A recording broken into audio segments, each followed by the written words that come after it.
Well, here I am again, Maurice Lupton, off for my morning walk.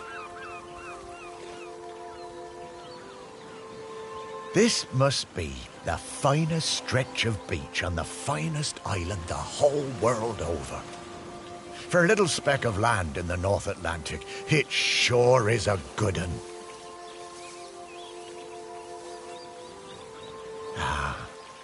But this walk isn't the same without Sparky. She did love chasing that tennis ball. Oh, Sparky, I miss you, girl. The crater's definitely been smoking more than usual lately.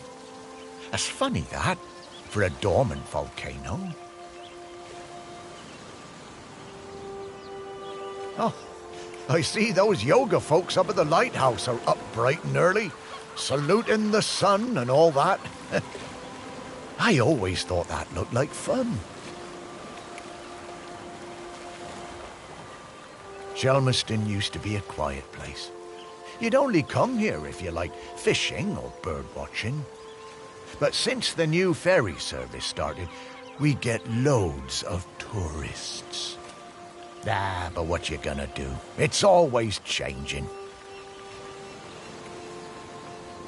Yep, Shelmerston's a smashing place. I'm lucky to call it home.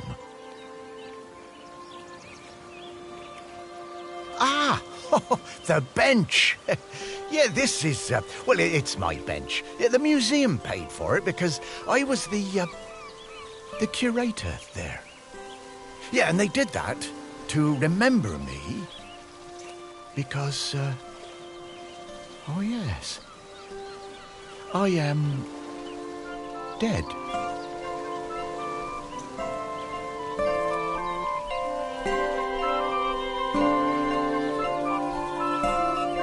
It's been some adjustment, but not all bad. Yeah, I should probably go and check on the museum, actually.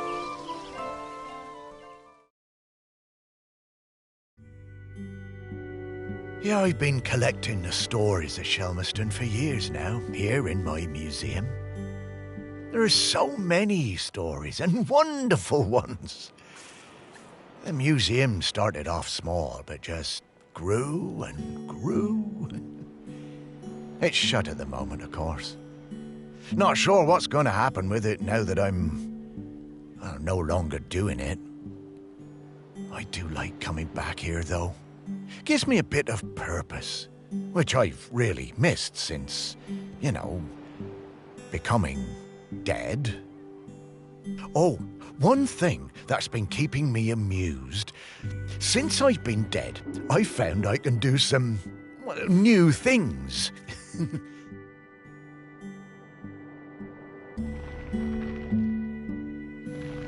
Pretty weird. Yeah, I'm not sure what use it is, but it's been keeping me quite entertained.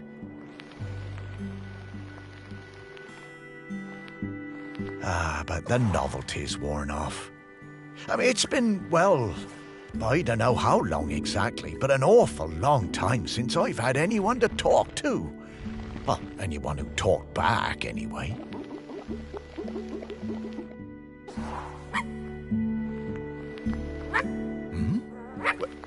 No, I couldn't. That sounds like Sparky. Is that you?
Okay, so I'm after the thing up in the corner. That makes a bit more sense.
Morris, come with me. I need to show you something.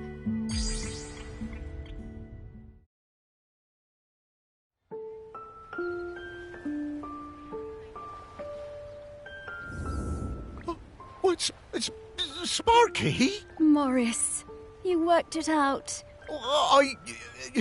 You can talk? Well, I could always talk.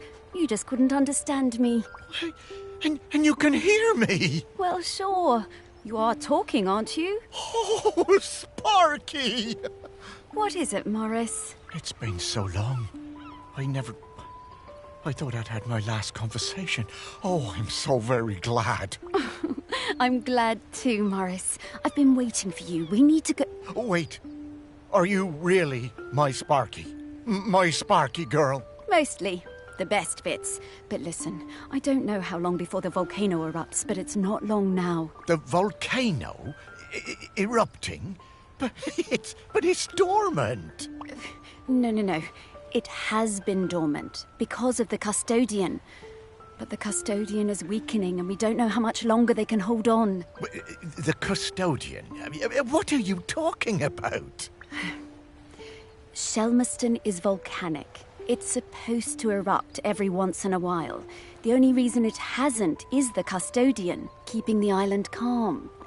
Custodian keeping the island calm? Take your time, Morris.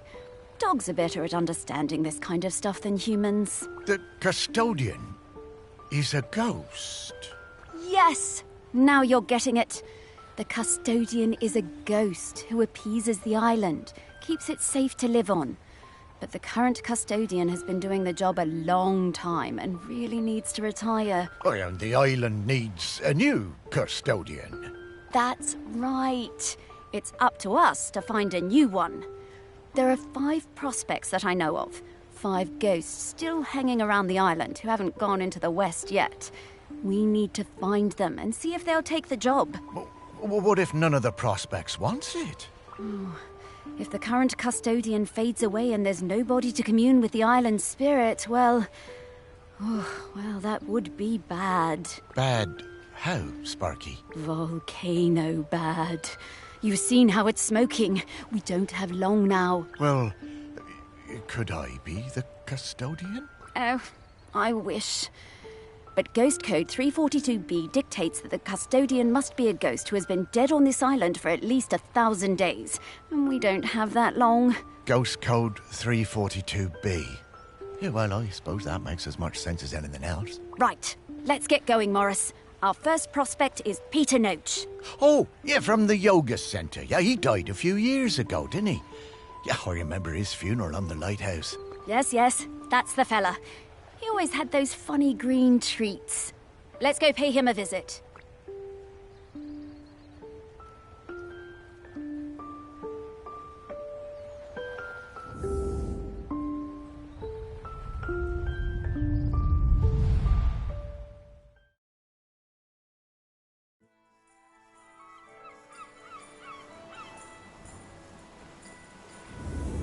Wow, flying. Oh, this feels nice. What? Oh, right. Oh, you kind of forget about it after a while.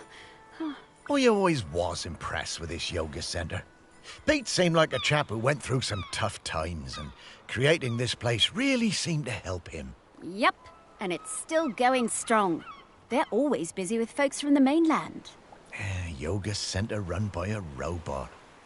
How things change. Well, it seems to be working out, though. So, now Pete's a ghost, so how do we find him? Well, remember that clue I sent you from inside my urn? The tag? Yeah. Right. So that was something special to me while I was alive that helped me channel my ghost. A kind of memento. So we need to channel the ghost of Peter Noach. And to do that, we need to find his mementos. And how are we going to do that? By looking into the memories of those who loved him best. People with memories of Pete will have little thought bubbles coming out of their heads. Those are a sign you'll be able to dive into that person's memory. I suppose that's hardly the strangest thing I've heard today. Oh, Morris, just you wait. Now, to recap. Find people who are close to Peter. View their memories. Track down the mementos. And then leave the rest to me. So people, then memories, then mementos, then Pete. Yeah, think I get the idea. Okay, let's go.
I was getting ready to lay my egg.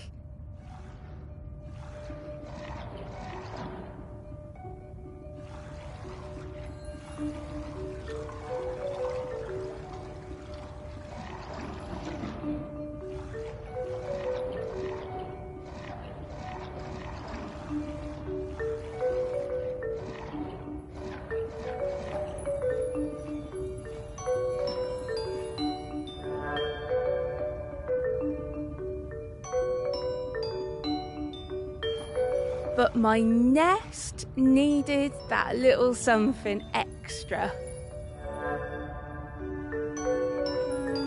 I found the perfect thing.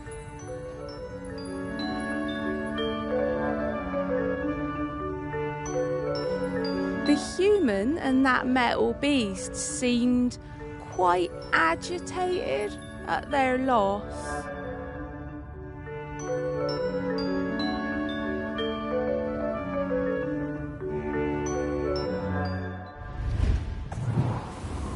I always hated those blooming things.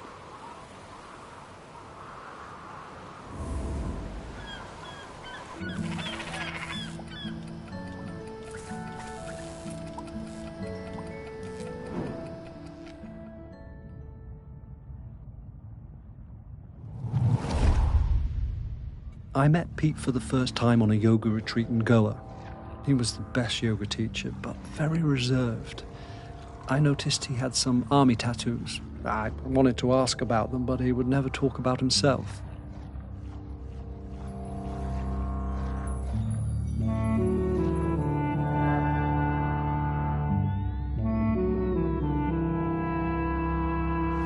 When I got home, I looked him up. I couldn't believe it. He'd been with Special Forces in Helmand and was awarded a medal for bravery. Pete's unit had been in an ambush. He tried to save a colleague whose leg had been blown off, but by the time they'd reached base, it was too late. Pete was the only survivor. I booked the retreat again the next year. I thought he was such an interesting bloke. Still waters, you know. And one evening, after class, I followed him down to the beach. I saw him throw something into the water and went to have a look.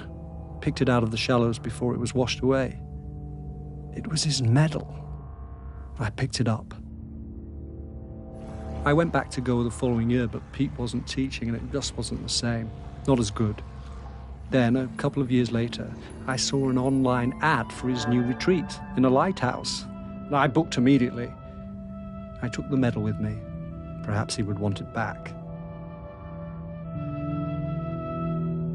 It was the same Pete Noach, and if anything, he was an even better teacher. One coffee break, when I'd got him on his own, I brought up Helmand in conversation. I wish I hadn't. It was like a shutter coming down. I didn't mention the medal. I kept coming back for the yoga, and you know, over the years I saw Pete mellow. I think the lighthouse was doing him good. He even cracked a joke with the group once in a while. So, that summer, the one before he died, I decided to act. It was the day I was leaving and I showed him his medal. There was a moment of total surprise. I was worried then. But he took it. He turned it over in his hand. The poor guy was lost for words. He gave me a nod of thanks and slipped it into his pocket. I'm glad he got it back.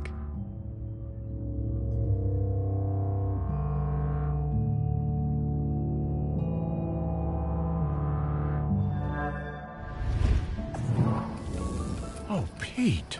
I had no idea.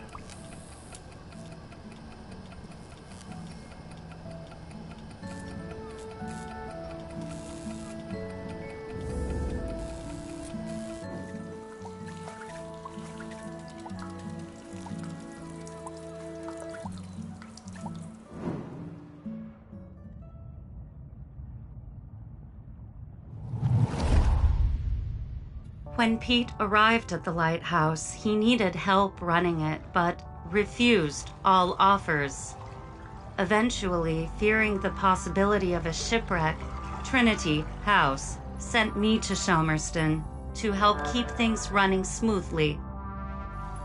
I bought Pete a plant as a welcome present. He introduced himself very quietly, but didn't seem to want to say anything else. He seemed distracted, like gravity was pressing down on him harder than other people. Whenever I would enter a room, Pete would mutter some excuse to leave. I didn't have a single conversation with anyone in months. Eventually, Pete noticed the plant.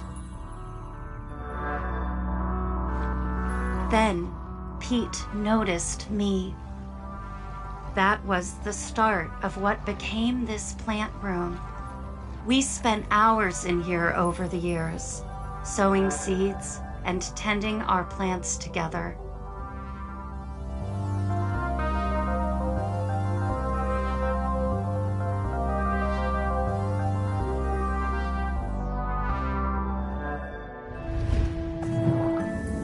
Wow.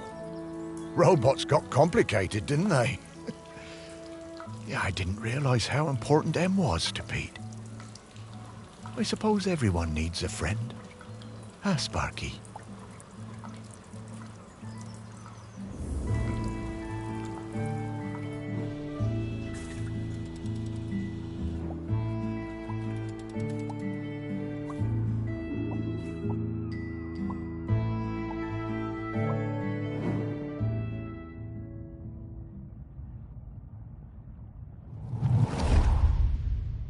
I just got divorced and really wanted to go on a golfing holiday, but my best mate Tammy somehow talked me into doing a yoga retreat instead. Yoga made me feel weird and uncomfortable. After the first day, I'd basically given up. I thought Pete was a bit angry with me. It was hard to tell. Exploring the lighthouse, I came across Pete's set of clubs. Bingo, I thought. I wondered where I could practice my drive. I took the clubs up to the observation deck and spent all afternoon perfecting my stroke. The sun was shining. It was the best time I'd had all week. Suddenly, I was aware of Pete watching me. My heart sank and I braced myself for a telling off. How wrong I was. Pete cracked a smile and joined in. Every evening for the rest of that week, we were up on that observation deck, driving balls into the sea. Best holiday in years. I even got into yoga by the end.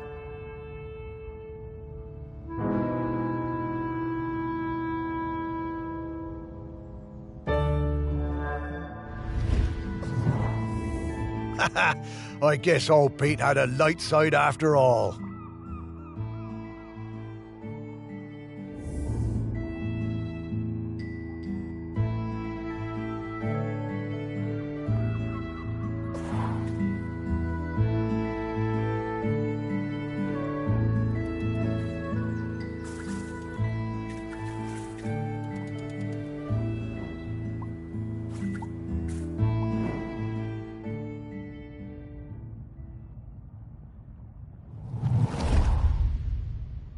Pete was hard to read, you know?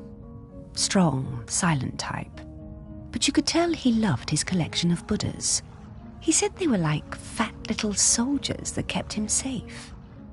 To be honest, I thought that was a bit odd. But he was a great teacher. Pete was very protective about his collection. Hated people messing with them, even telling off Em when she was dusting them. One day, one of the Buddhas went missing. Pete was distraught. Not much affected him, so it was a shock for everyone to see how upset he was. All of us at the retreat spent the whole afternoon searching, but we never found it. To cheer him up, Em bought Pete a little toy robot. You could tell Pete was delighted.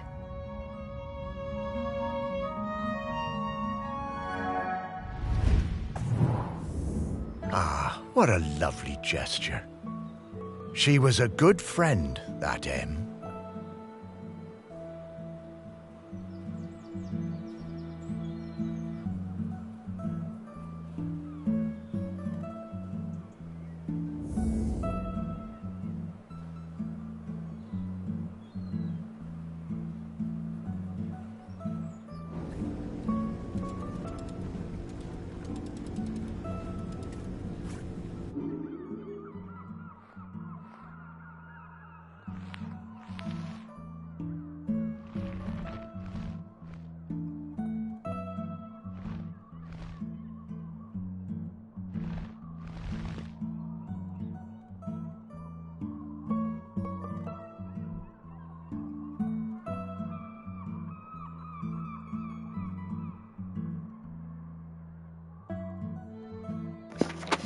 Give me 1 second, y'all. I'll be right back.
Dogs are actually very good at solving these. They're just hard for us to turn.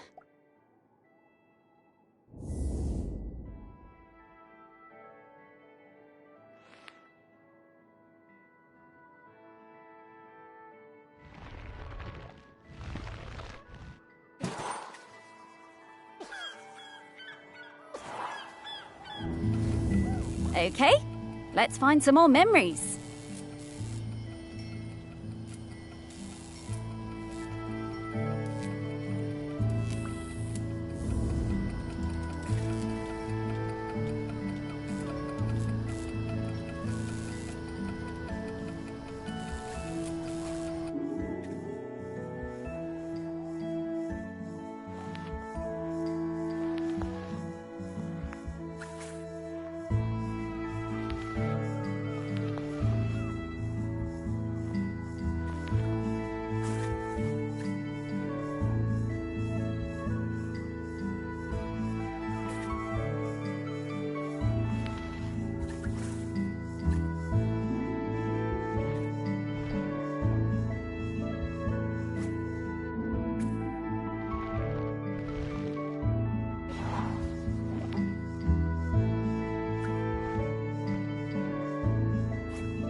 This is a conspicuous gallantry cross. They don't give those to just anybody.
Give me 1 second, y'all. I'm just trying to figure out my baby and what she needs.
Ugh. Dogs hate all fruit. I'm not going near this, Morris.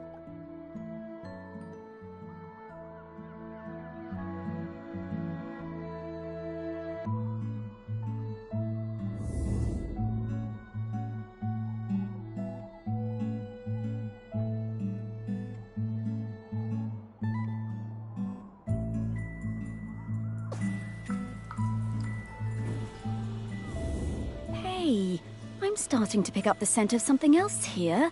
I think it's Grenkins. Grenkins? Yeah, they're Okay, Spark.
I wonder how many golf balls are in the sea around this lighthouse.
What a nice little fella. I'm glad we found him.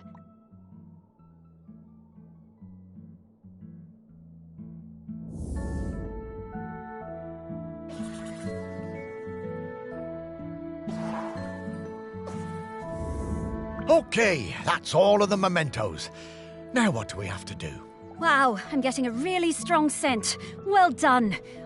I should easily be able to sniff out Peter's spirit now. All right then. What do you need me to do? Absolutely nothing. Just let me do my thing.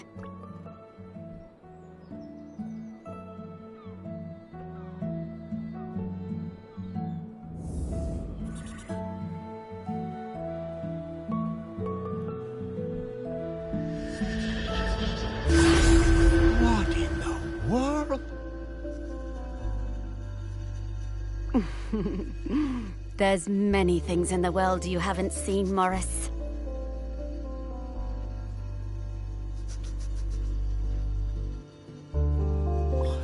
Those things,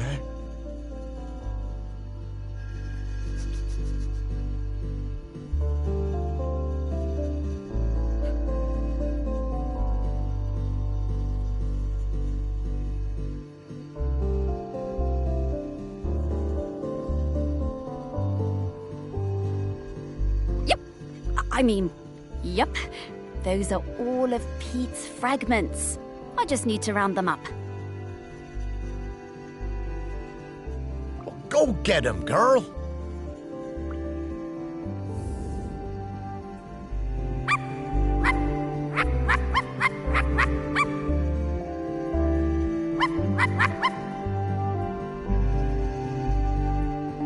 Dylan, look at Gizmo. Look at Gizmo.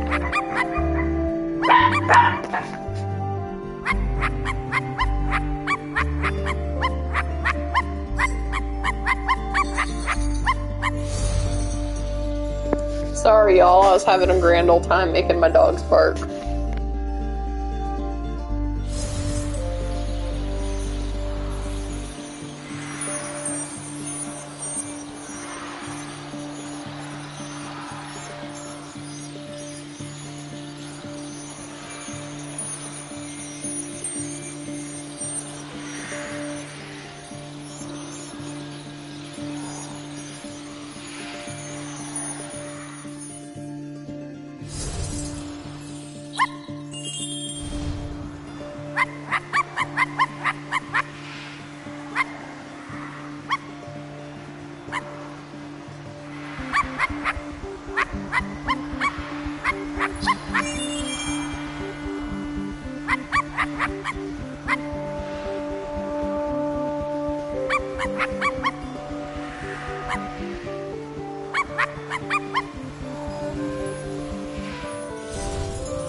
Pete! Oh, wow! It's really you! Well, it's me, Morris. Morris Lupton. Of course I remember you, Morris. It's lovely to see you. How's death treating you? Oh, well, you know, it's a bit jarring, but, well, I'm having a nice enough time. But listen, Pete, we've come to ask you something. Do you know about the custodian? The custodian? The person who communes with the island, yes? I've noticed the volcano looks like it's waking up. Yes, well, that's the thing. We need a new one. Oh, me? To be the custodian? Oh, Morris, I'm flattered, but I don't think I'm the one for this job. I spent my whole life and my whole afterlife trying to find peace. And lately, I think I found it.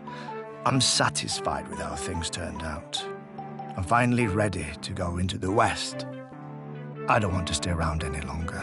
Ah, well, fair enough. Would you Want to come with me? I would be grateful for the company. Well, that's kind of you, but I do really need to help find a new custodian. Maybe afterwards. I understand. Well, best of luck with the search then. I'm sure you'll find someone perfect for it.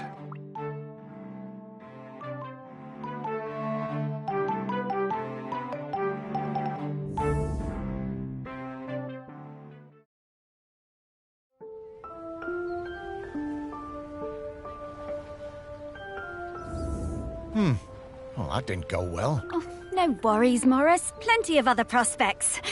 Well, 4.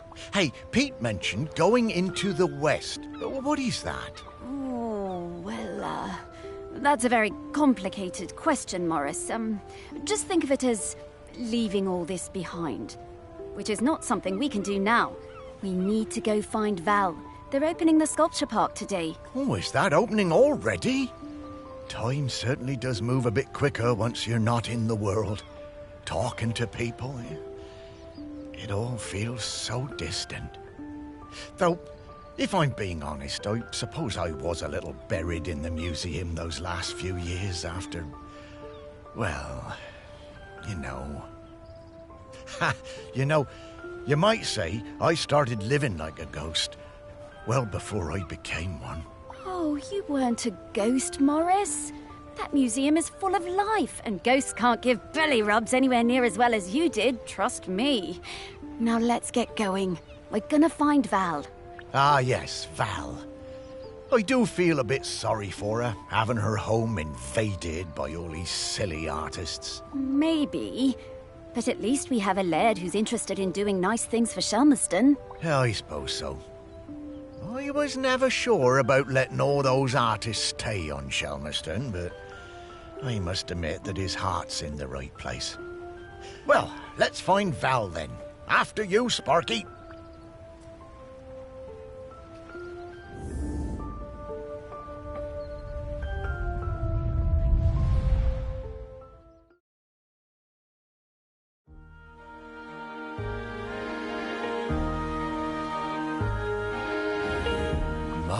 How the park has changed. I barely recognize it anymore with all these artists buzzing about. Oh, they're not so bad. So many different and exciting smells. Yes, well, you and I have always valued different things in smells. And now we need to sniff out Val. Just like before, let's find some people with memories of her and track down those mementos.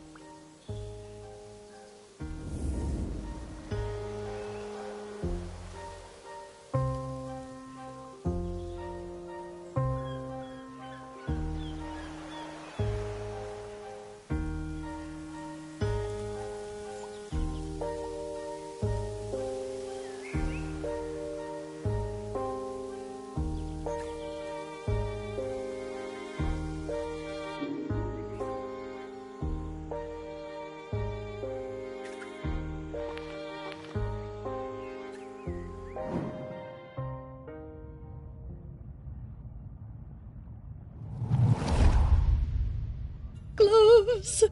I love them. I can't get enough gloves.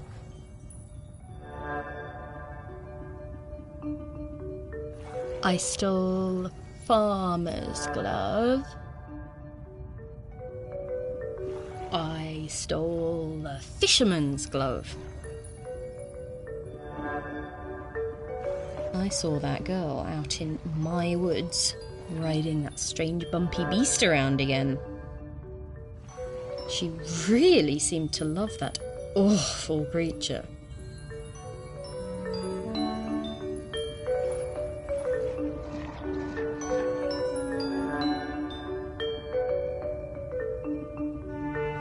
This was an opportunity I wasn't going to miss.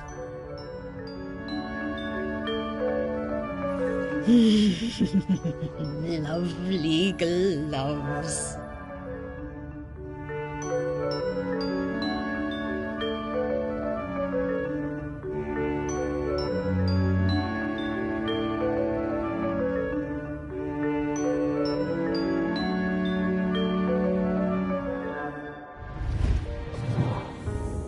I always did suspect there might be something in those rumours about camels on the island. All that time, and Val never let on. Bless you, Val.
In the last summer, before our GCSEs, Val and me spent a lot of time together, usually wondering how we could get our hands on something to drink.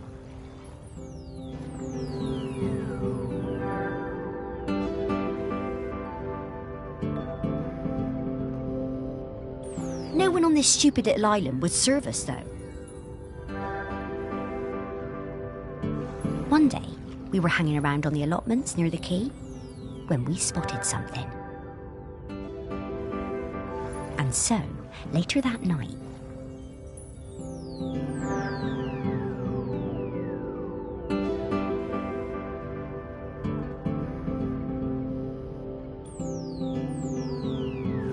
we went into the woods behind Val's house to drink it, sitting on top of that ancient stone that they say protects the island. But there was no way we were going to get through it all, so we decided to bury the rest.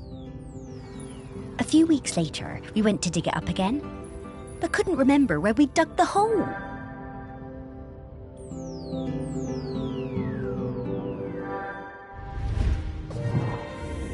There is so much of our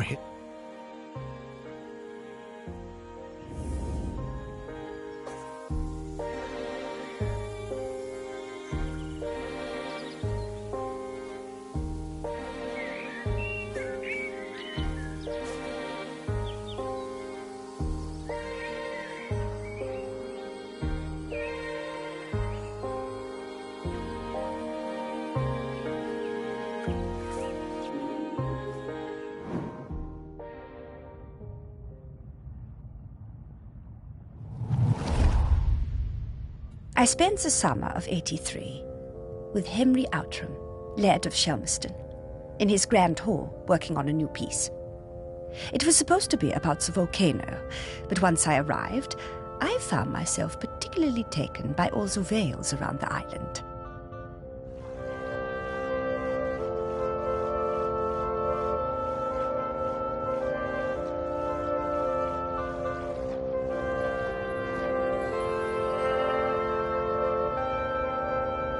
Henry was a delightful host, always excited to have us bright young artists around, and always ready with a charming question or a fortifying glass of something.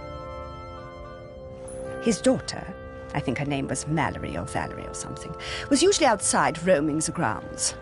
Henry said she was discovering herself and learning self-reliance through independent play. She seemed feral to me. One day, I came across the perfect finishing touch to my sculptural masterpiece, but it turned out to belong to the wretched child. I tried to explain to her why I needed it, but she snatched it away and walked off. I went to Henry, thinking he could make her give me the boat, but to my astonishment, Henry told me it was up to her if she wanted to give it to me. Henry called his daughter and we all talked about it. When Henry suggested that maybe I could buy the boat, her little eyes lit up. It cost me £200 for that little wooden boat, but it was worth it.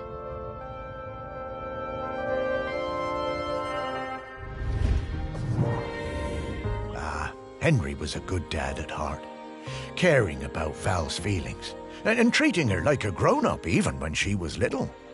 Partly how she became so independent, I reckon. I know it was tough on him, but they both turned out pretty well.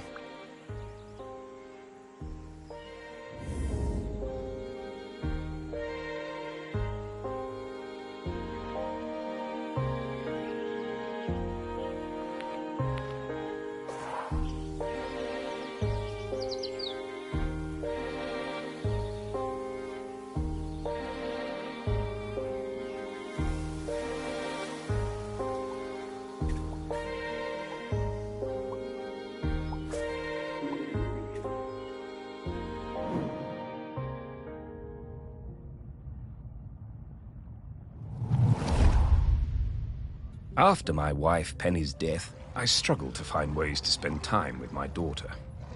It had hit us both hard, but, you know, stiff upper lip and all that. I always found it best to keep busy.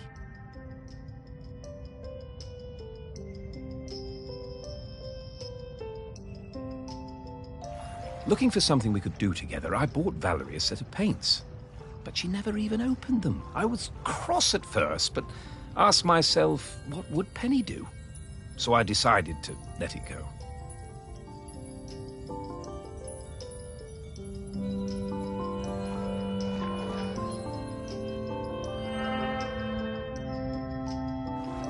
Then one day I managed to talk her into coming into the park with me to paint some of the nature she loves so much. She wasn't very enthusiastic, but agreed to give it a try. It was a disaster. Valerie simply didn't have the temperament for painting. She had a huge, silly tantrum and threw all the paints away. I told her I wasn't having this kind of childish behavior, and I told her to stay in her room until she had calmed down. I wished Penny was still with us. She would have known what to do with the child.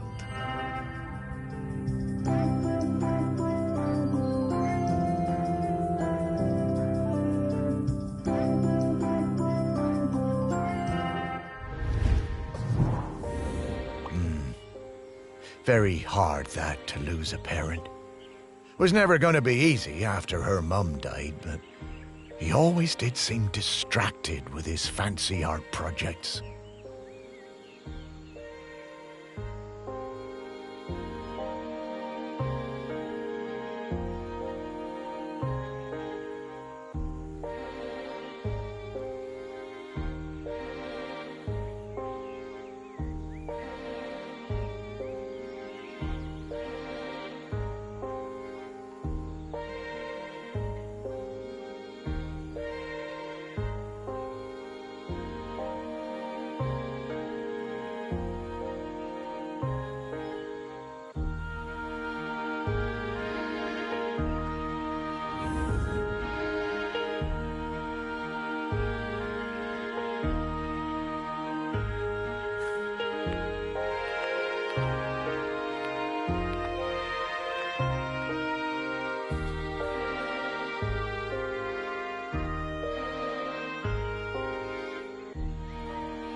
Alright, give me 1 second, y'all.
I wonder how many people even saw this.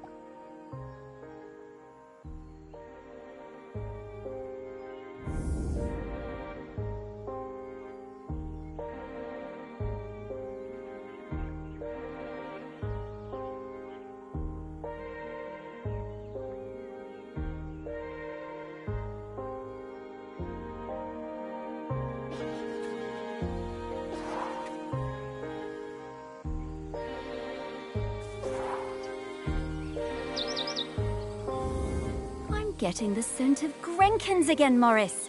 I'll pop up to let you know when we're close to one.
Hello, Grenkin. Good to see you.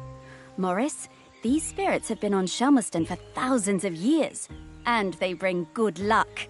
We should definitely keep finding them.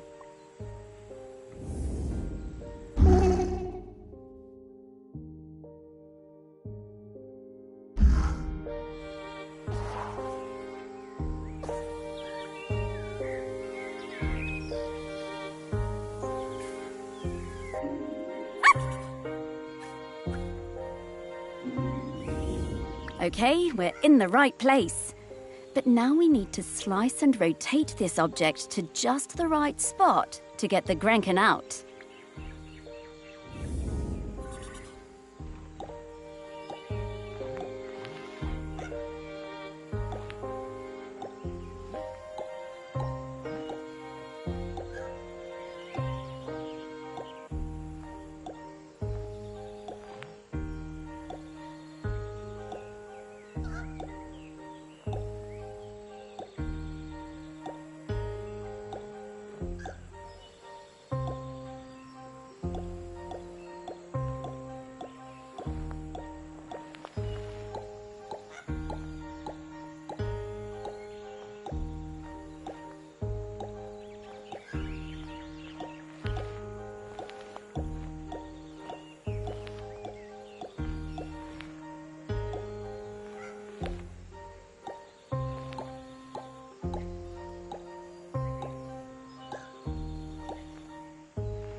while, Morris.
Alright, I think we're just gonna ignore the gherkins for now and focus on the main story.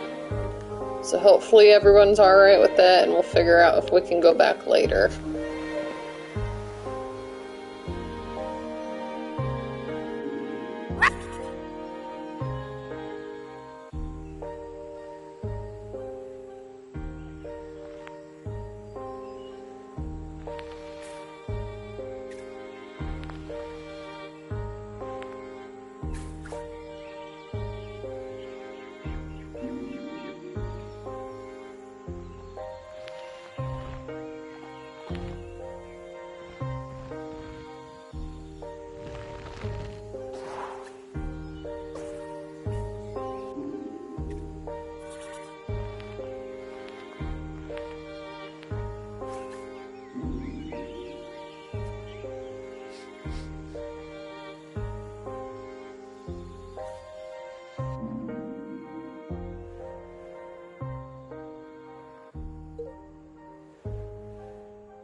Yeah, painting really wasn't for Val, was it?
Alright, at what angle is this stupid glove in here?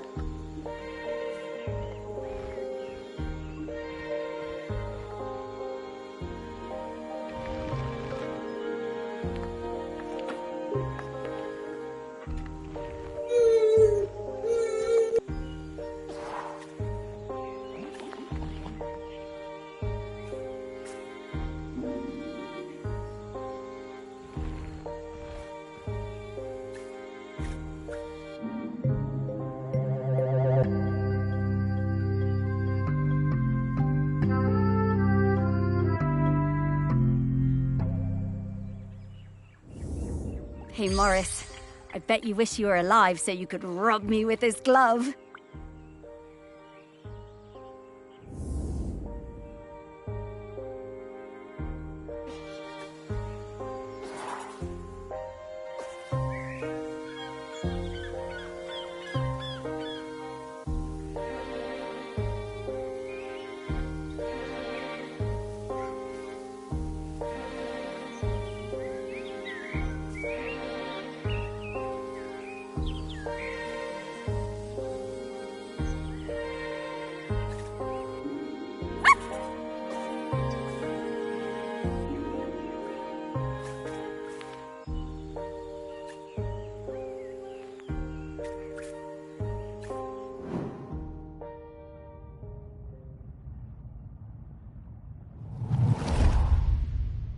The famous sculptor Vernon Russet was working on a huge statement piece in my honor, a statue of a camel with my head.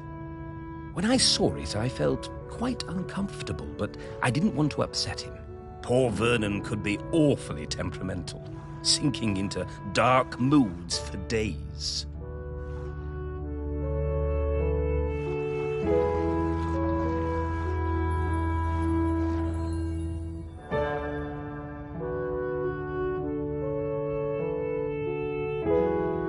The week before the public unveiling, Vernon had me visit the statue. He needed to make some final adjustments to the face. Valerie came along too. She looked like thunder. She hated that statue and wasn't afraid to show it. I couldn't help thinking how like her mother she was. When the statue was revealed, the nose was missing. Fortunately, we all managed to cover our surprise and act like nothing was wrong. So no one was any the wiser. Some fellow from the Times wrote a glowing review, so Vernon wasn't too glum about it.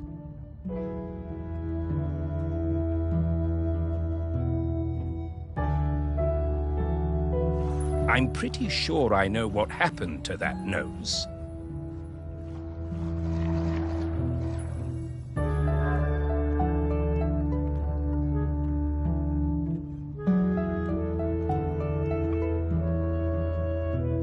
Aha, the old Outram spirit. Good for you, Valerie. Your mother would have been proud of you.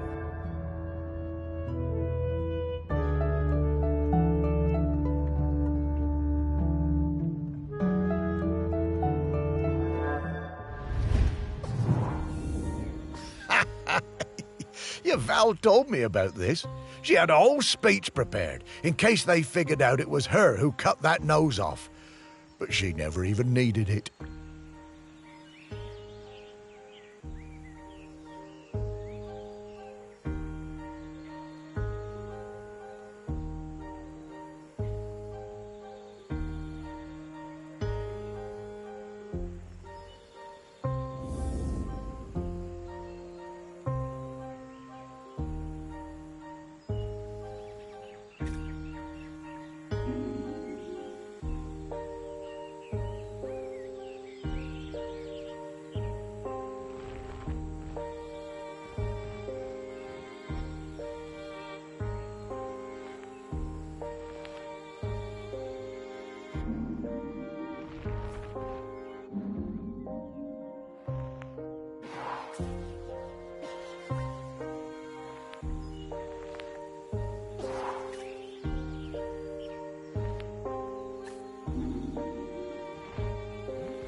says it's freaking in here, but it's not. Like, am I going nuts, or...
I wish I would have understood I had to click each frickin' circle there. Oh, this thing looks heavy. I'm surprised Val was able to even lift it.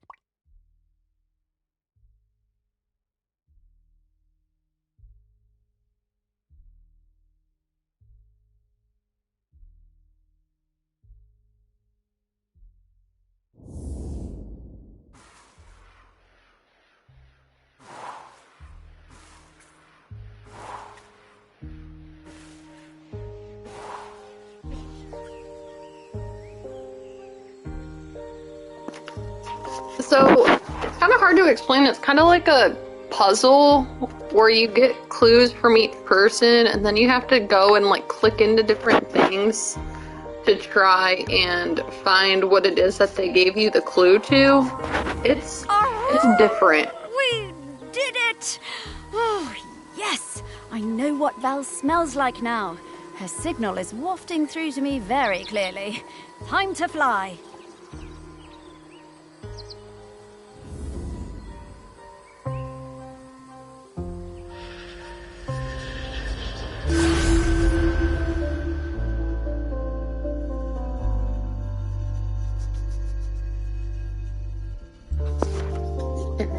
It was just one of those that was on the PlayStation Pass, and I figured, hell, why not?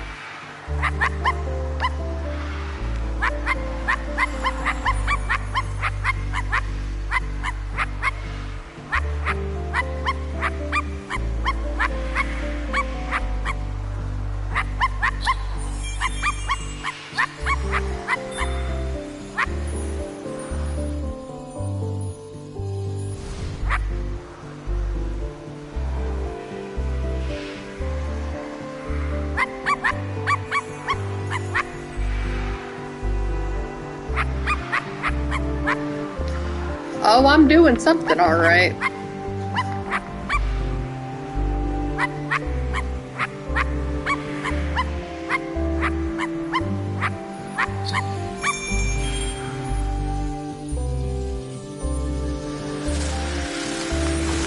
I'm pissing off my dogs with a barking dog on the game.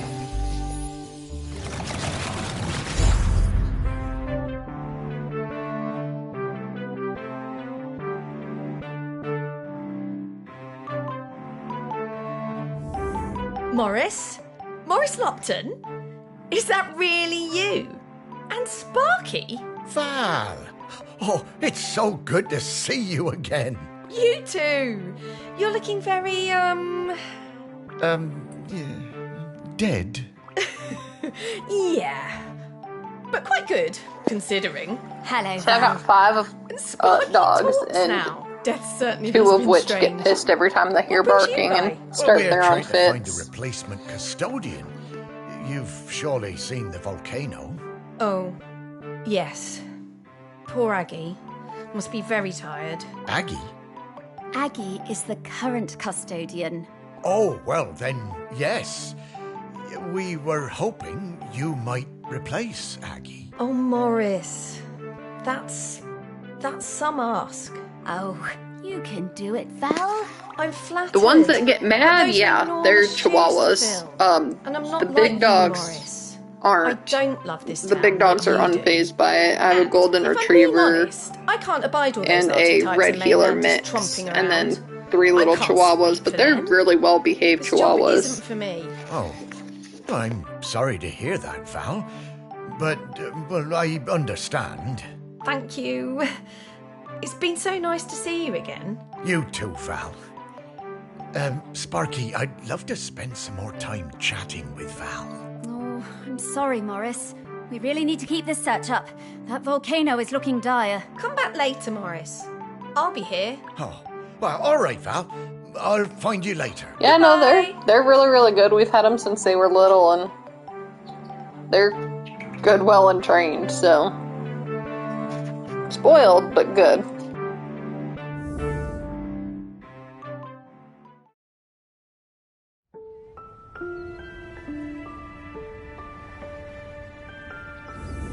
Oh, slow down, Sparky. I need to get some things straight. No time, Morris. We need to find the next prospect. Well, it's just that I don't quite understand what we're doing.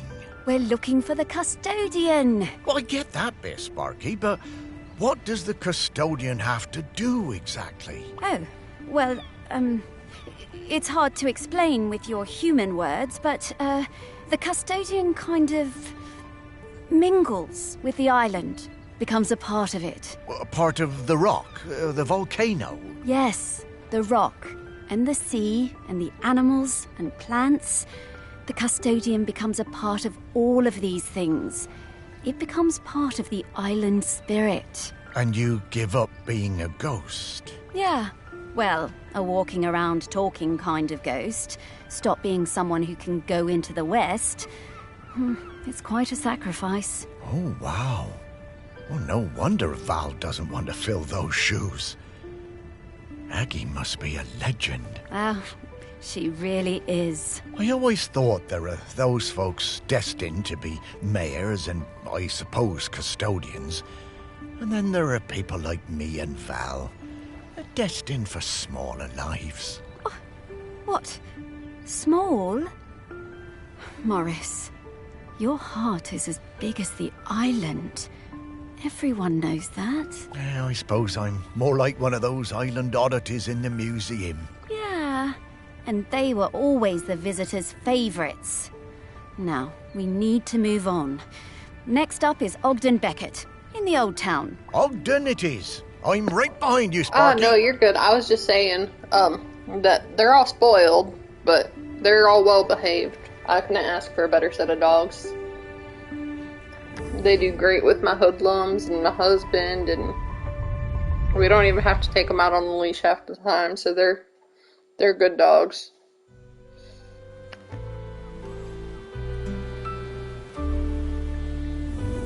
So, Ogden next, eh? I'll be glad to see him again. His music always hurt my ears, but he was good at chin scratches. Oh, lovely guy. Oh, look, the ferry's coming in.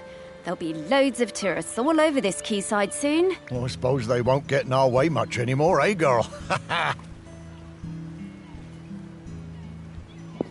One of them just got babied way too much and barks at everything. Not sure who that would be. I was pregnant. Cut me some slack. You were not pregnant. That's a dad belly.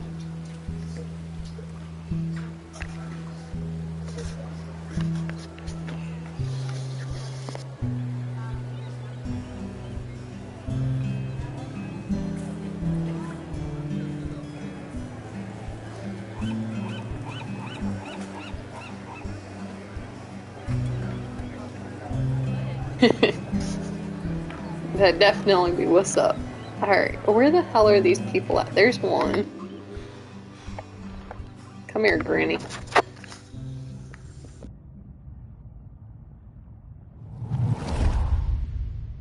We were 14 when we started going out. Me and my friend Cassia had started a beach clean at the weekend, and Ogden turned up with his mate Godfrey.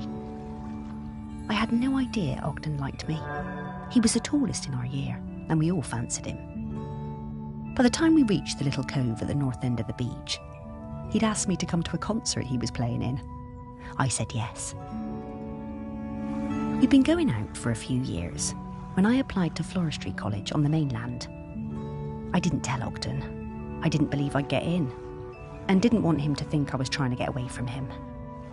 Ogden might have looked mature and confident, but he was a gentle soul, not nearly as sure of himself as he looked.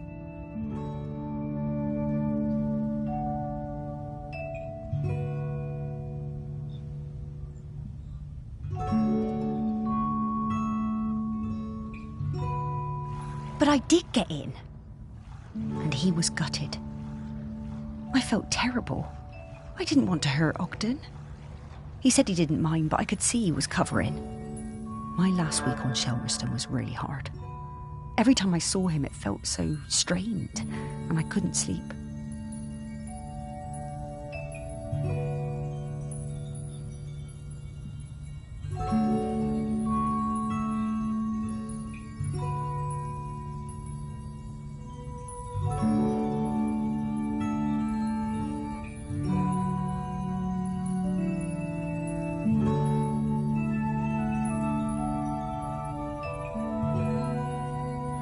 Finally, on my last night, I made a decision.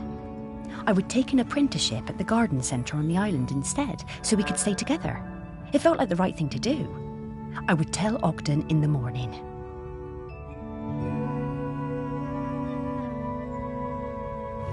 But when I opened the door the next day, I found Ogden's sousaphone left on the doorstep. I was terrified. What did it mean? What had he done? I ran down to his house, my heart in my mouth. His mum, she never did like me, was a little bit smug. She told me Ogden had sailed off to New Zealand. He was headed to Christchurch, she said, and didn't know when he was coming back. Then she shut the door. I was more than a bit tearful, but, you know, looking back, I think we both needed to have a bit of an adventure.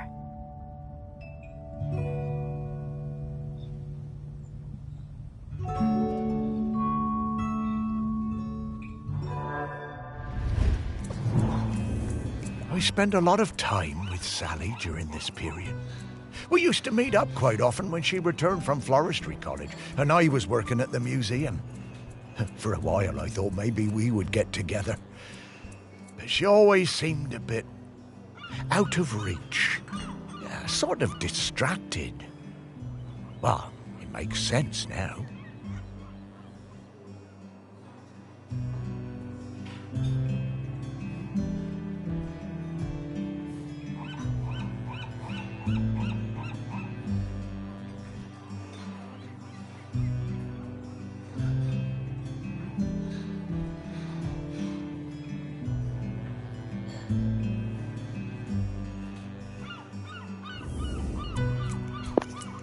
Alright, let's see if I can find this while I'm in here. Oh, don't be an asshole.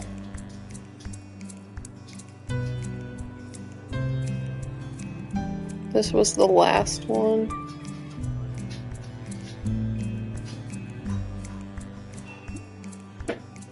Okay. I'm guessing... Oh, right here.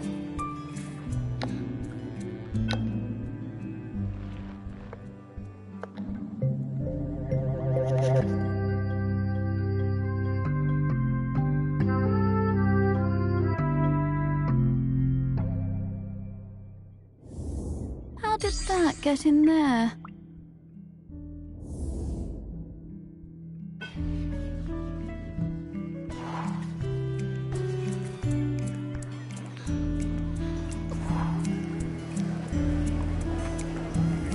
I'm getting the scent of Grenkins again, Morris.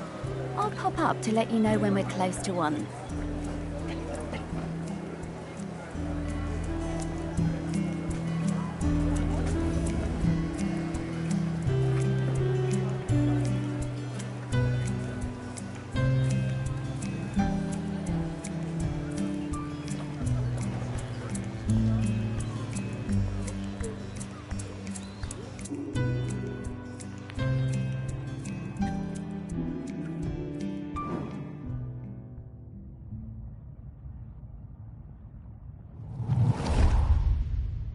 It was the day of the island cricket match out on the volcanic sand spit. We had lost to Appledore for the past 3 years, and it was my first year as captain. I didn't want another loss on my watch. Ogden had just come back from New Zealand and told me he'd be up for it. I wasn't sure. I remembered Ogden from school. He was lanky and good in the field, but batting... not sure.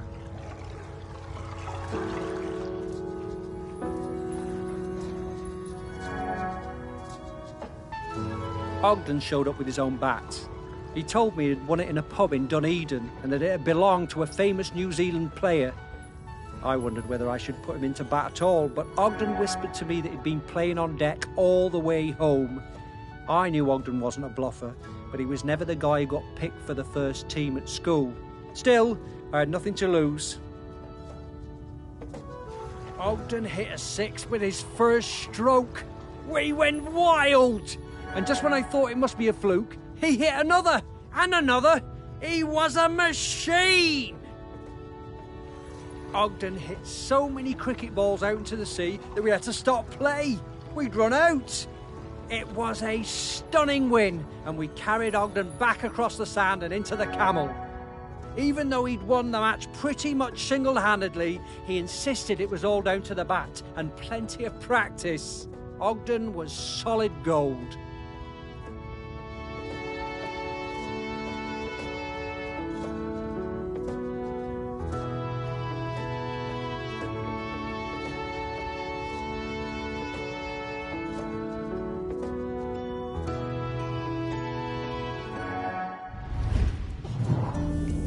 How's that? What a great day that was. And we've beaten Appledore every year since. Those poor chaps never did recover from Ogden's incredible batting.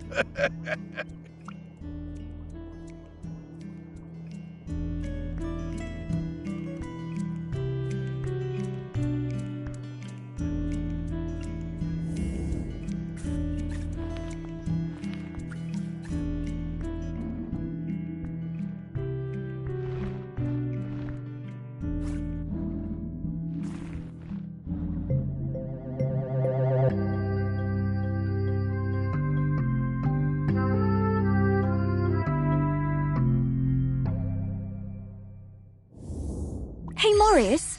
Remember when we found one of these heavy balls on the beach and I dropped it on your toe?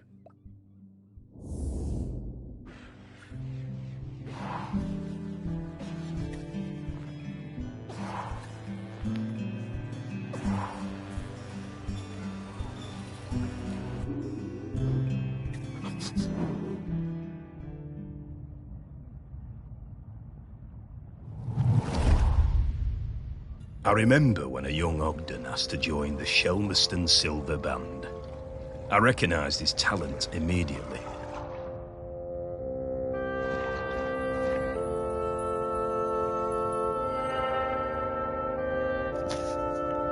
Pookie, I don't even know what I'm playing, okay? Cut me a little bit of slack.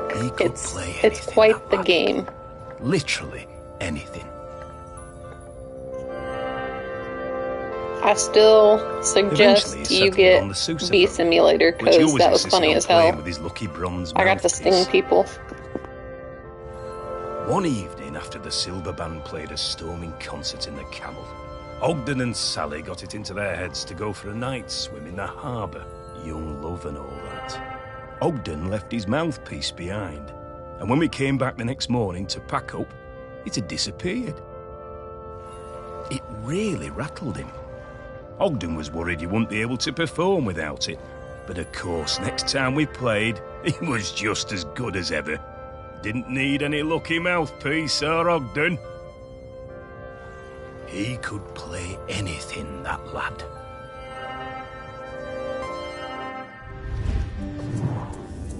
Ogden was so talented. A real virtuoso. Oh, I loved listening to him play. Ugh, speak for yourself, Morris. It was a terrible racket.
I'm not quite certain where this plunger looking thing would be.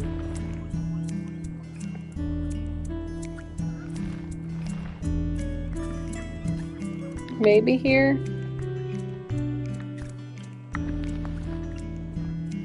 Maybe at the whiskey still? Maybe? No, not that one.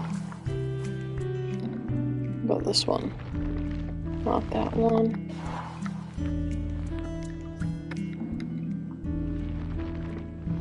Not that one either. Okay.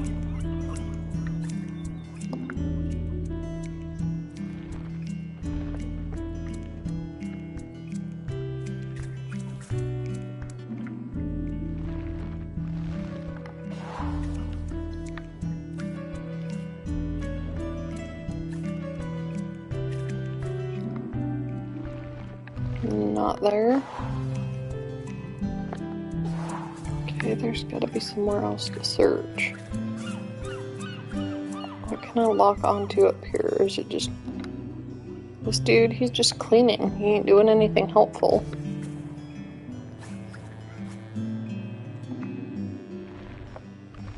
Bucket. Maybe in the buckets. Not that bucket. Not those buckets.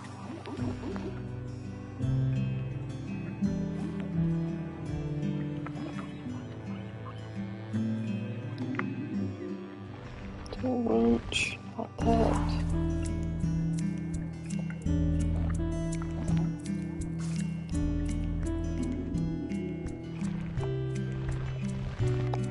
And that one. The stupid thing has to be somewhere.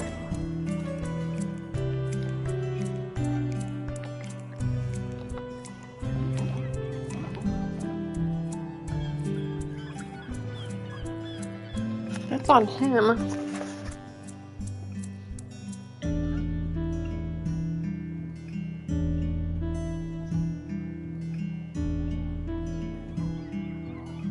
I got that one.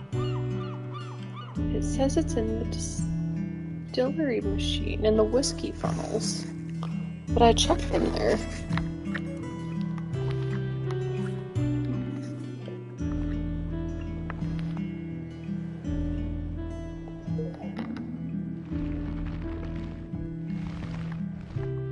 See, I checked in there. It's not in there.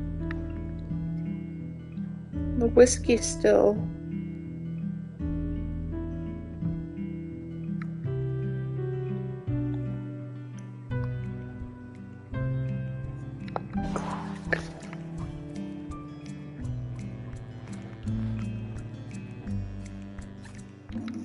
Is it whiskey funnels? One of these suckers.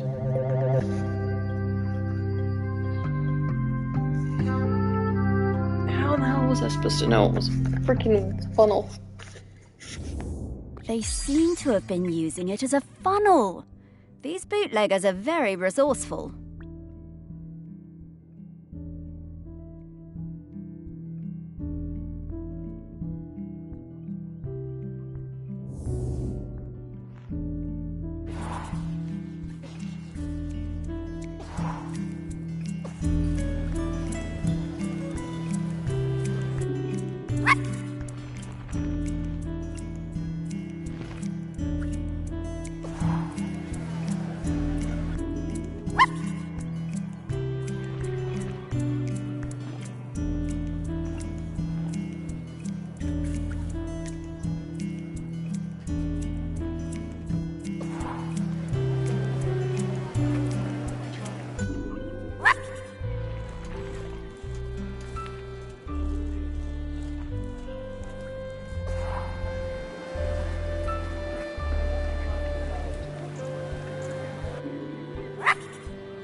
I remember we was walking home from school, a bunch of us, and I told him my granddad said the lad had a live Bactrian camel living somewhere in the woods. Everyone laughed, but I told them it was true. Ogden didn't believe me. Someone would have seen it. He dared me to climb in and prove it. I told him he'd have to come with me.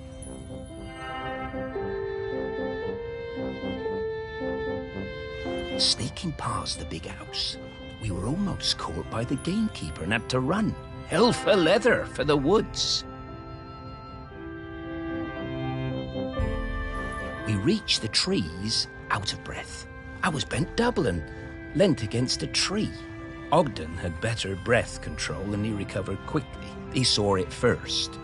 The clouds parted, the moon shone down, and Ogden gasped. And then I did too. Was it? It was.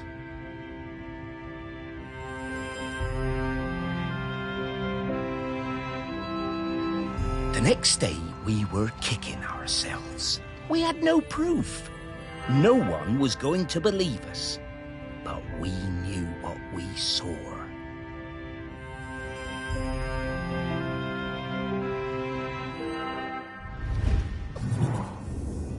Oh, yeah, I was a couple of years above these chaps at school. Oh, and he's right. No one believed them. We gave them so much stick.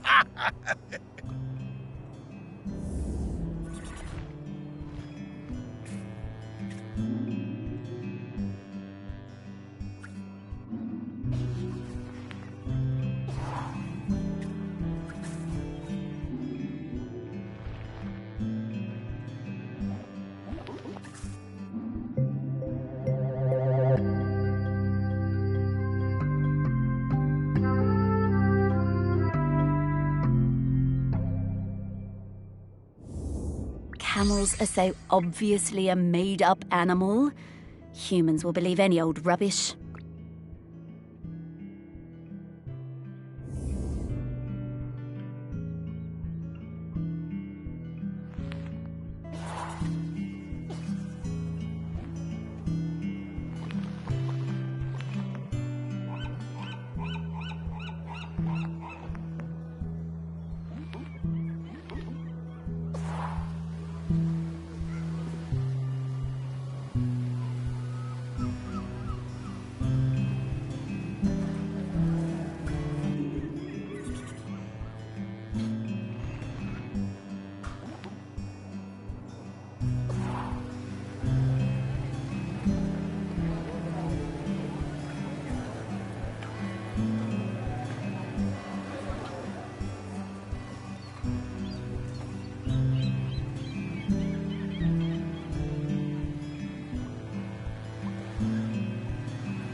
I missed Ogden so much, and for the first month there was no letter at all. I took my place at college on the mainland without knowing how he was feeling. It was a shock how low it made me, even though I was working with flowers, my dream job.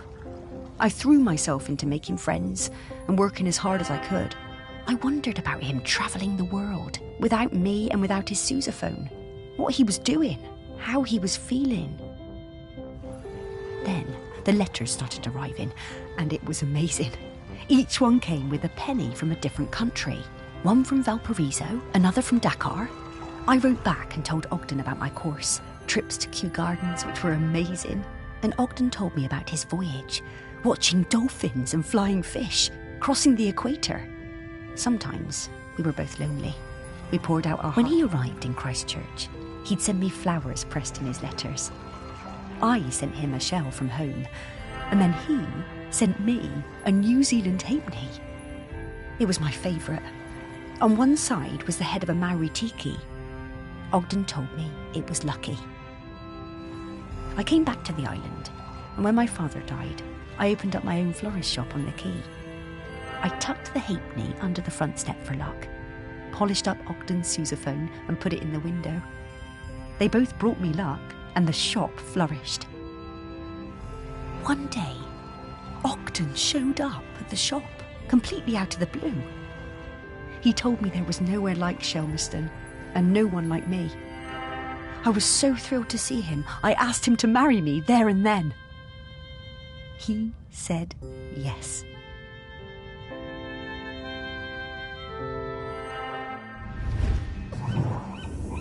The lure of Shelmerston. It always pulls people back when they try to move away. They were a lovely couple, Sally and Ogden.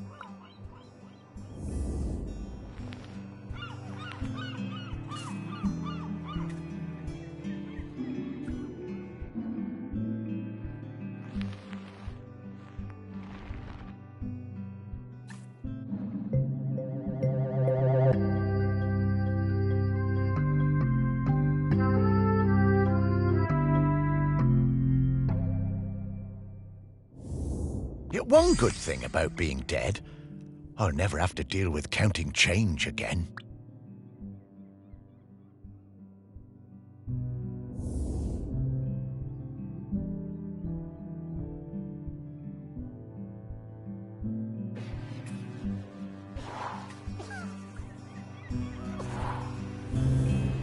Ah, yes. A very distinctive odour indeed. I reckon I can find him from this. Here I come, Ogden.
This feels so good. Terrific to see you, Morris. Oh, it's great to see you too, mate. Have a stretch, Ogden. We have a question for you. Sparky! Owner of the very finest singing voice on the island. What can I do for you? Well, it's about the custodian. We need a replacement. Ah, yes. I've heard that volcano rumbling. Poor Aggie must be very tired. Yes, she is. We need a replacement.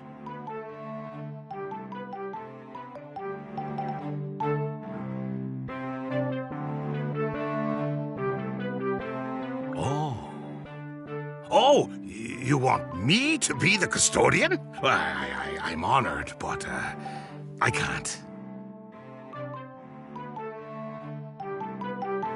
Are you sure? The island is in dire need. I know, and I sympathize, but Sally is the other half of me. I need to watch over her. Everything else may be changing, but she's my constant, and I'm hers. I need to go into the West with her when it's her time. Yes, I understand. You two always did have an enviable connection. We were very lucky to find each other. And I'm still lucky just to watch over her. Makes this place still feel a bit like home, even as it changes. So I'm going to stay. But listen, once you've found the custodian, come back and enjoy a sniff of that beer in the Camel with me, eh?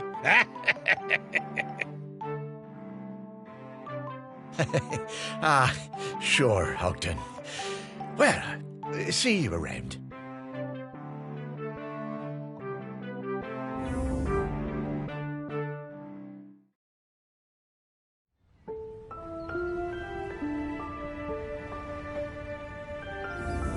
Well, after all these years, Ogden still carries that torch for Sally. I wish I'd been so lucky. Things I should have done. You were busy with the museum, Morris. And you did walks, and you did fetch, and belly rubs, and... Yeah, all right, yes. I was very busy. Thank you for reminding me. You did plenty. But now you need to find the next custodian. Hey, how long has Aggie been custodian? Oh, a little while now. You've met her, actually. I have? Well, her body, anyway. In the museum. What? Her body? In the museum? Oh, wait! That's right, Morris. The Bog Lady. The Bog Lady of Shelmerston. Well, that's Aggie? Mm-hmm. Well, that's her body, anyway. Her spirit is all around us, of course. But Aggie is Bronze Age. 3,000 years. She's been custodian all that time? Yep. Well, wonder she's tired. More tired every minute. We need to get to the next prospect. Greg Litherland, at the campsite. Greg. Okay.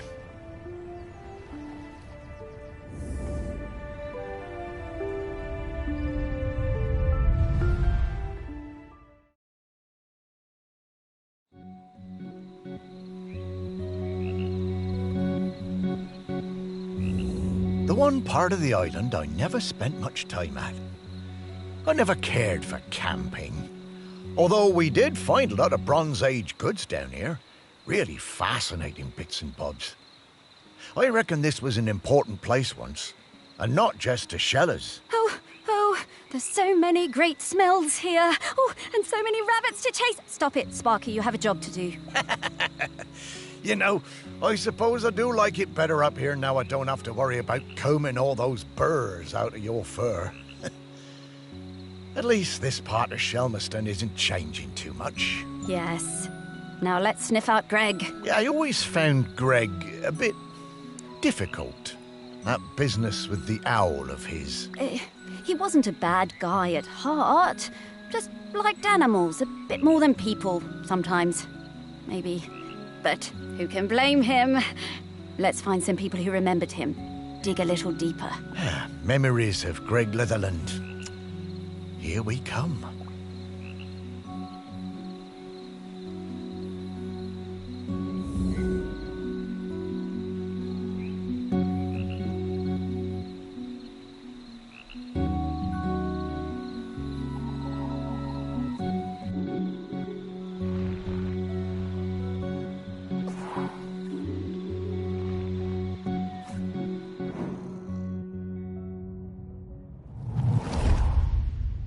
I only knew Greg briefly, from the summer that I took over the campsite and he retired. He seemed harmless enough, if a bit strange, living in that nasty little caravan. As part of his official handover process, he gave me a big box of rule books that I was apparently supposed to give every camper when they arrived. I couldn't believe them. The amount of inches apart each tent had to be, the angle of pitch, permitted colours of guy ropes. No skipping ropes, marbles, conkers or throwing games. No singing with hand drums. I built a huge fire on the beach, invited the whole site for a big party and burned the lot. But then, awkward, Greg showed up. I guess he'd been collecting some things from his caravan and came to see what the noise was all about. You could tell he wasn't comfortable, but he sat down and tried to make conversation. I told him how beautiful I thought Shelmerston was, and he started telling me all about the wildlife here and the best places to spot birds. He was actually quite a sweet guy.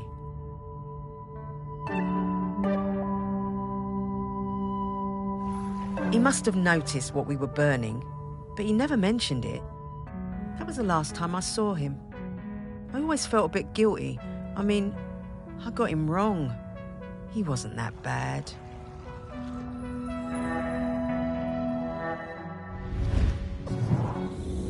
Well, it's a good thing she kept one of them. It must be around here somewhere.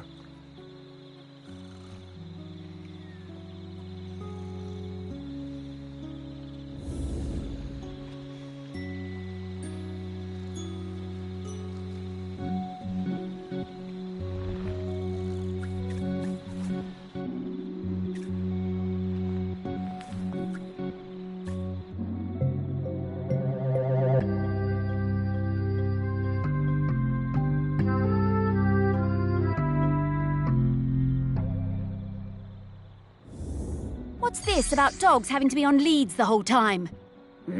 Outrageous.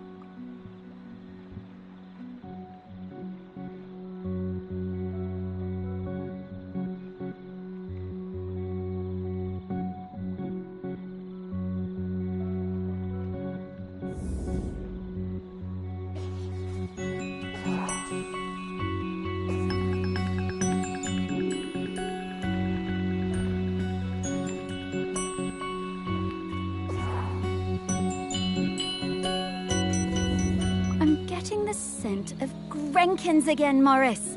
I'll pop up to let you know when we're close to one.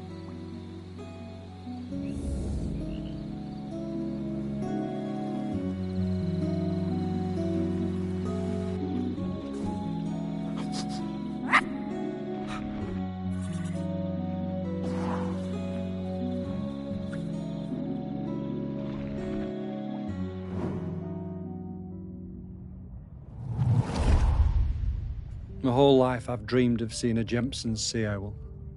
One day, I read the news that a guy on this little island called Shelmerston had discovered one. I had to see it.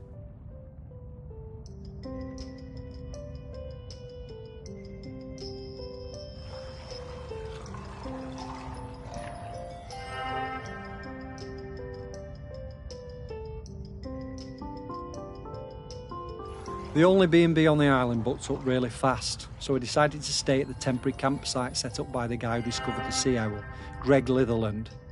The atmosphere was amazing. There were twitchers from all over the world come to see it.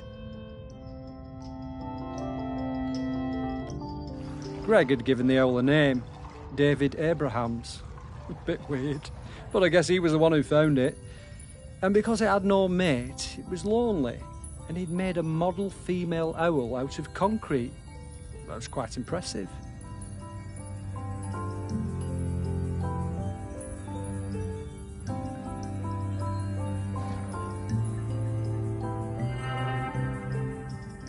I got to know Greg a bit during my stay.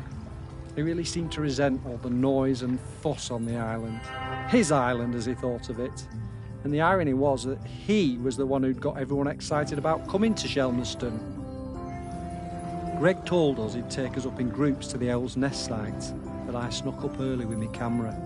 It saw me and it flew off hooting and I didn't get a picture. I was gutted. I had to make do with a picture of the model. That's okay, I appreciate you stopping to hang for a little while.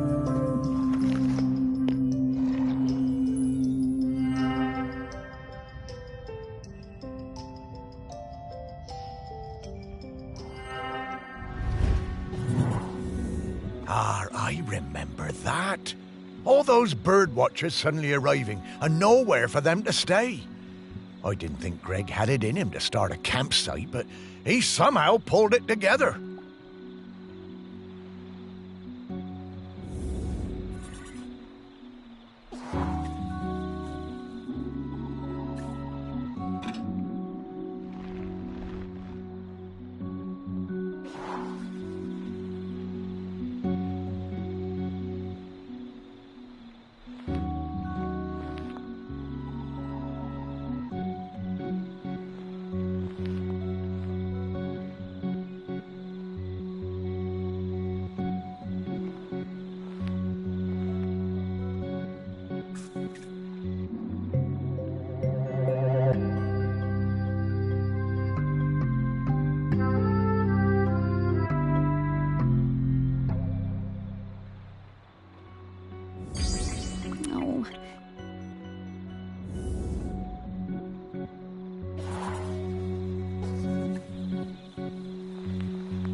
I love camping. We've come to Shelmerston every summer with the kids for years. OK, our tent is a bit bright, but that means the kids can always see it. Greg seemed angry about everything this year. He told us our tent was outside of the regulation colours, and being around the kids seemed to really upset him. But they were only being kids, just running around playing. Greg was blowing that bloody whistle every 5 minutes. One day, Greg confiscated my little one's kite. He was terrifying.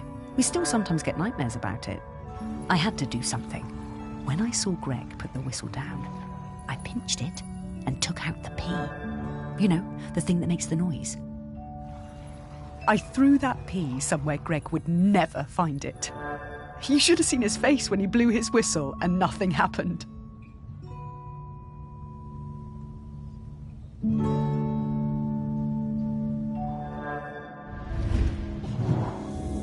I always wondered how Greg managed to get so good at hand whistling.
Right, there's supposed to be one of these that say this, P.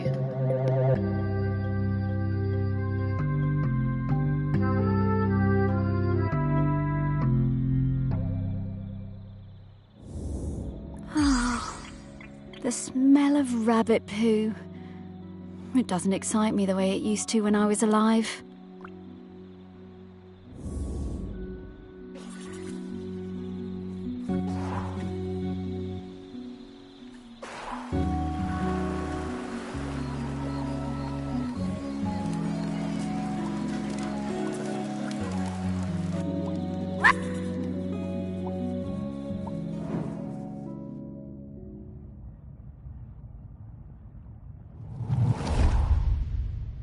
Miles and I came to Shelmerston for the Sheller Cup final.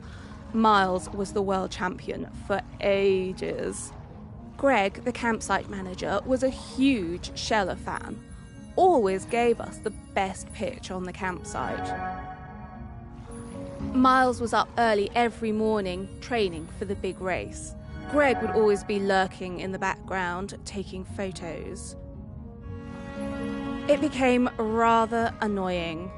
How many photos did he need? Oh God, and one time he turned up at our barbecue and wouldn't leave. The man could not take a hint. So, race day arrives and Greg is there with his camera, of course, getting in everyone's way. So Greg leans out into the track as the pack came past, Miles in the lead. And Miles goes crashing right into Greg. Total disaster. Miles goes down and Kwasi flies past him to win the race. Miles was absolutely gutted. He definitely would have won it. Later that night, all us Shellers were on our way back from the pub and we heard Greg outside his caravan, just sat by himself, crying. Miles, he was such a good sport, went over and spoke to him, invited him over to our camp for a drink. So then Greg came back and hung out with us, brought his camera and showed us all his Sheller race photos. You know, that guy was actually a pretty great photographer. By the end of the night, Miles had forgiven him. Miles was good like that. Shellers? I've never understood the appeal of that. Seems blooming uncomfortable to me. Poor old Greg. He was always rubbing people up the wrong way, but he meant well. And he really loved this place.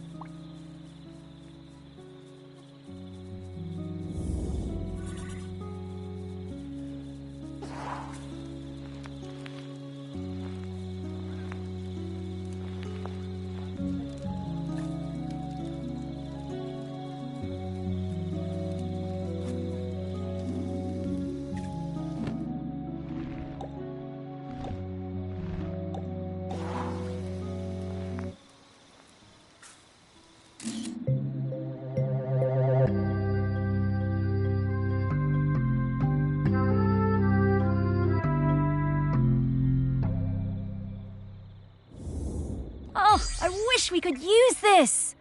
I am a very photogenic dog, you know.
My best thing is throwing discs. I am really good.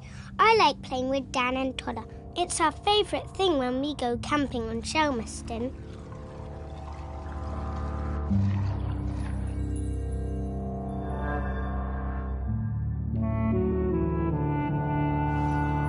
One time, Greg Clifferland came up the beach, all red-faced like an angry tomato.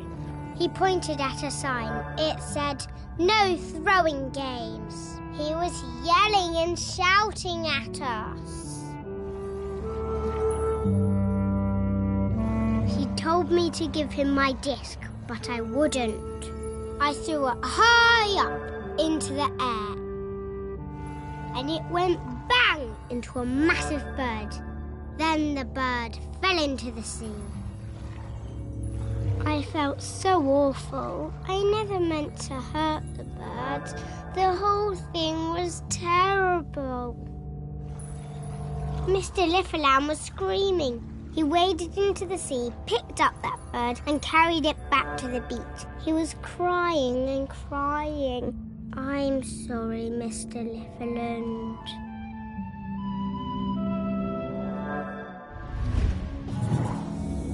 Oh, Greg. Poor guy. Oh, and that poor bird. I guess that explains why he was always so prickly.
Things.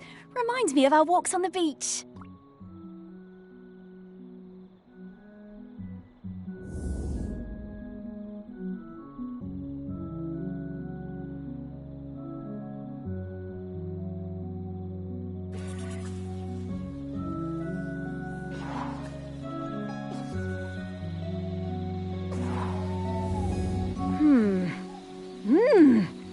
Woof! Okay, I've got his scent. It was quite faint, but I'm a very good dog. Let's go find him.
Greg! Oh, hello! Morris, what are you doing here? Oh, hello there, pup. Hi, Greg. You can talk now. Rather prefer my animals when they don't talk. Yeah, Greg, we need to ask you, would you be interested in being the next island custodian? It's a very important job. Oh, no, absolutely not. This is your mess, and you can sort it out. My mess? Well, how do you mean? You dug her up. I warned you, and I warned you when we were still alive that those archaeological digs were a bad idea. And now we know exactly how bad. Well, now hold on, Greg. That's not how that works. Oh, isn't it, talking dog? 3,000 years, no eruptions. You dig Aggie up, and then suddenly her grip on the island is weakening. Well, some coincidence that sounds like. I didn't. I never did. No.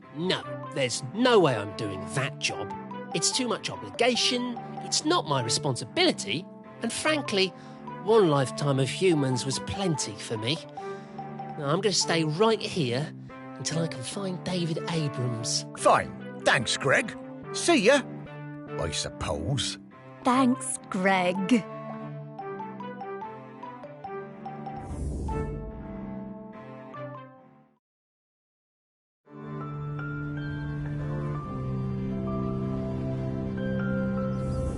It's not looking good, is it, old girl? Don't worry, Morris. I hate it when you worry. It makes me nervous. Well, he's waiting for David Abrams. I guess I'm like him in that way. The most important person in my life wasn't technically a person, or like an island. Yes, the island. This island. A whole island's worth of people and stories. Not like Greg at all. Everyone loves you. Really? Well, loved me, perhaps, past tense. No, they still do. And there's one more person who loves you we need to talk to. Our last prospect. I just know we're getting close now. Hey, Sparky, how do you know all this stuff? I mean, you're just my dog, aren't you? Well, nobody is just anything, Morris. I'm mostly the dog you raised, but I'm also kind of a messenger, a scout, part of something bigger. Aggie sent me to help guide you. Aggie sent you? No time to explain, Morris. We have to get to the last prospect. Well, however it came to be, I'm glad I get to spend more time with you, old friend. So am I, Morris. Now, off to see Samfire down at the harbour. Ah, Sam. Yeah, lead the way, girl.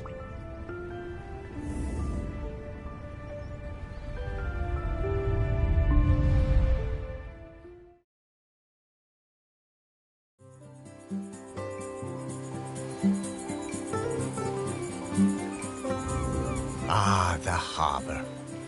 I always loved watching the boats come in and out. Never did get around to expanding the fishing exhibit, did I?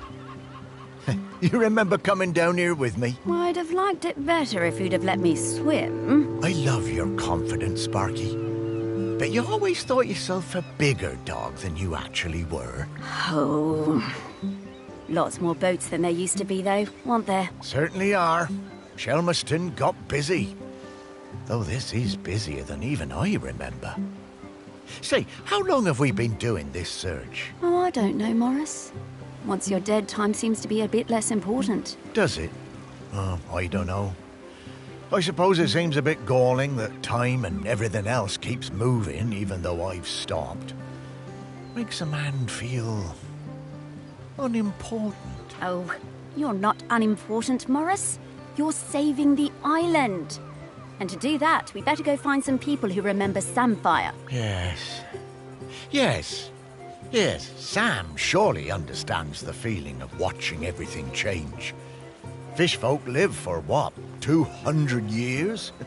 That's no small amount of change. Not volcano change, though, Morris. And that's what we need to avoid. Off we go!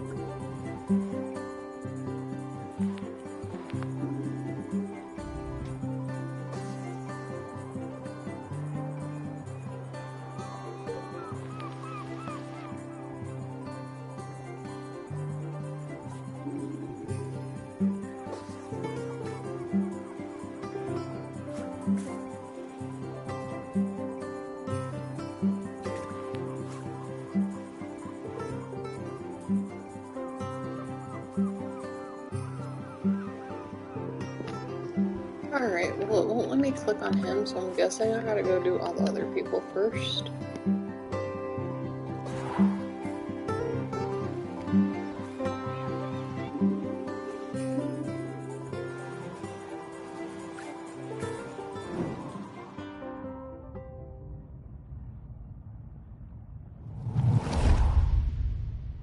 By the time Sam started as the harbour controller in '79, the fishing industry in Shelmiston was on its arse. No way to compete with those factory trawlers from the mainland, was there?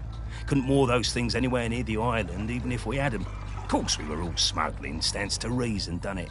There was no money. All those old fishing sheds on the quay, the ones the tourists like, were falling down. Old place looked, pardon me, like a tip. There was a lot of trouble at first. Sam trying to stick by the rules and catch us out any way they could, and us trying any which way to give her the runabout. Wasn't easy, mind you. She was smart, that Sam.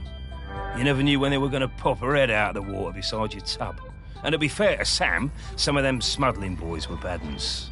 Worse stuff than booze on some of them boats, and that's the truth. Probably no bad thing Sam put a stop to it. But in time, Sam started to see how things were, how we do things, and we came to an understanding of sorts. If Sam turned a blind eye to a bit of the decent stuff, the harmless stuff, then we'd report the worst of it. I mean, we all want to keep the seas safe, stands to reason. Plus, Sam was partial to a bottle or two of the sheep shank on occasion. Oh, yeah.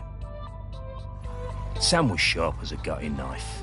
They made us hand over some of the, shall we say, dividends to fix up the quay. All them sheds and that. Make them into something we'd be proud of. Turn things around for Shelmiston, that did. Now we get more of those tourists since the big ferry started. And they love a day out on a boat. Ken takes them all out, he does. At the same time, Sam organised a kind of work-sharing thing with the fish folk. Got some of them to swim along with the fishing boats, help them locate the biggest shoals.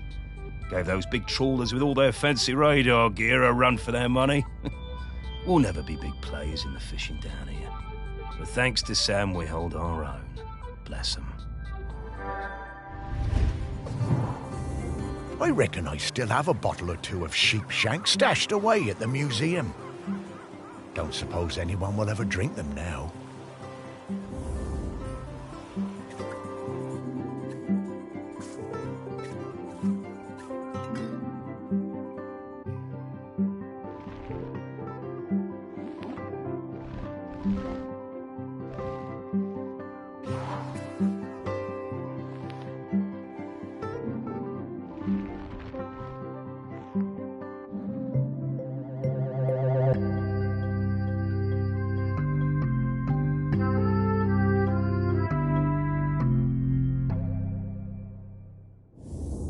Ah, a different kind of spirit to the ones we've been looking for.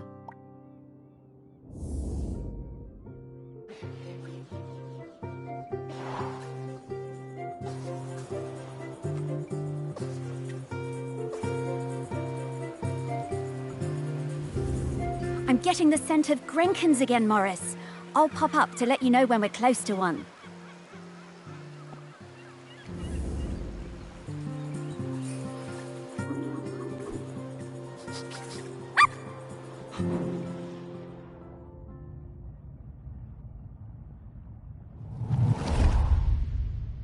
It was the 6th summer after I spawned that I went to my first Aggie's Day ceremony. You know, Aggie, the dry cider who saved the world from cracking in two. We don't go on land until we're 6 years old. It's all swimming, wafting around. Standing up is hard at first, the weight distribution. Anyway, I went up dry side for the ceremony, and that was where I first met Sam. It was so loud and hot out there, all that shell blowing. I was bored, and my body felt dry and heavy. I was too young, really. There were souvenir stalls selling bracelets with little stones of polished lava. I wanted one so bad I would not shut up about it. Sam saw I was fed up. They took me up the beach, away to the dunes, and Sam gave me a little polished stone of my own to play with. Had a heart of gold, they did. It wasn't until years later that I found out it was a tiny replica of the one Aggie died on. We became good friends. Sam helped a lot. They were always on my side. My pod, we were quite traditional, didn't like us working with the dry-siders, but Sam talked me into going for the job as a diver on the new harbour. If it wasn't for them, I don't think I'd have tried. That stone was my lucky charm. I took it with me when I went for the interview, and I took it down with me when I went on my first dive. I had a pocket made specially in my tool belt. Sam took me under their fin, invited me out to the Camel, and let me stay with them and Blythe on the ferry if it was a late one. And there were plenty of late ones. Karaoke nights are still my favourites. Every time I feel that lucky stone in my pocket, I think of Sam. I remember all the fish folk coming up on the beach for Aggie's Day when I was a lad. Seems less of a big deal these days.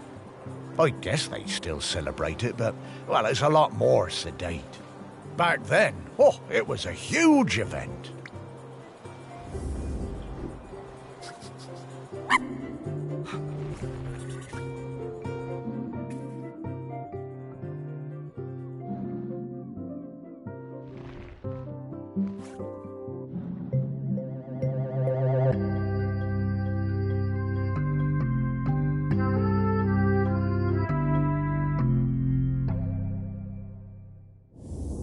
Oh, magic stones?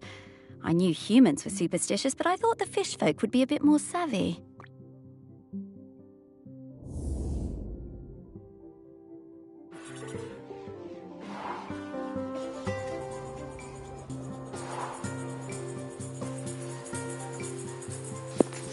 Alright, y'all, I have to run and get a few chores done, get my baby taken care of, the dogs ran out, and a few other things.